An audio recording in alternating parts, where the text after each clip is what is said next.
Hello అందరికీ. ఇది ఏంటి ఇంత యమ్మీగా ఉంది చూస్తుంటే అనుకుంటున్నారా? తింటే కూడా అంత కమ్మగానే ఉంటుంది మరి. దీనికోసం కేజీ టొమాటోలు శుభ్రంగా వాష్ చేసుకుని ముక్కలు కట్ చేసుకున్నాను.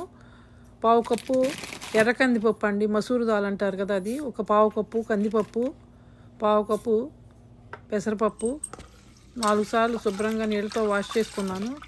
వాష్ చేసుకుని 2.5 కప్పుల నీళ్లు పోసుకుని పొయ్యి మీద పెట్టుకుని టొమాటోలు కట్ చేసి పెట్టుకున్నాం కదా, అవి వేసేసుకోవాలి. 3-4 రకాలు ఉన్నాయండి ఇక్కడ గార్డెన్లో, అవన్నీ వేసేసాను.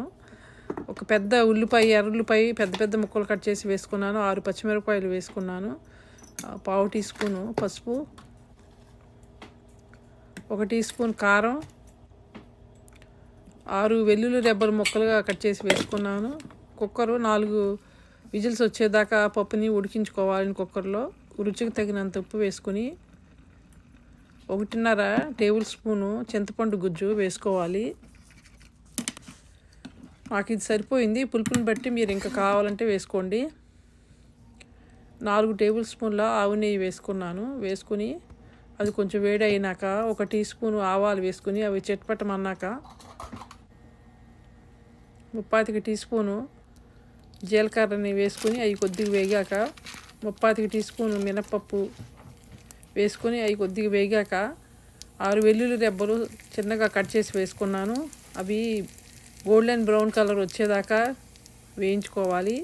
కొంచెం కరివేపాకు కూడా వేసుకున్నాను. బాగా కలుపుకొని గోల్డెన్ బ్రౌన్ కలర్ వచ్చేదాకా వేయించుకోవాలి. బాగా చూడండి, మంచిగా ఎర్రగా వేగింది వెల్లుల్లి. అప్పుడు తాలింపు పప్పులో కలిపేసుకోవాలి.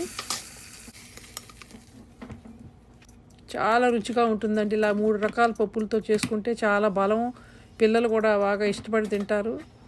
అందరికీ కూడా ఫుల్ ప్రోటీన్ అందుతుందండి. తర్వాత చివరిలో కొత్తిమీర వేసుకున్నాను. బతకాలంటే తినాలి కదండి. తినటం కోసం కాకపోయినా బతకటం కోసమైనా తినాలి కదండి. అందుకని రోజు ఒకే రకం వండుకుని తినలేం కదా. అప్పుడు ఇట్లా ఏదో ఒకటి చేసుకుని కొత్తగా ఎప్పుడు తినే పప్పేనా అని అనుకోకండి. చాలా డిఫరెంట్గా చేశాను. వేడి అన్నంలో అట్లా పల్చటి పప్పు వేసుకుని అంత నెయ్యి తగిలించుకుని తింటే చాలా యమ్మీగా ఉందండి. మీరు తప్పకుండా ట్రై చేసి ఎట్లా వచ్చిందో కామెంట్ చేయండి. ఎప్పుడు అందరూ చేసుకునే పప్పే అనుకుంటున్నారా? కాదు, ఇది చాలా స్పెషల్గా ఉంటుంది.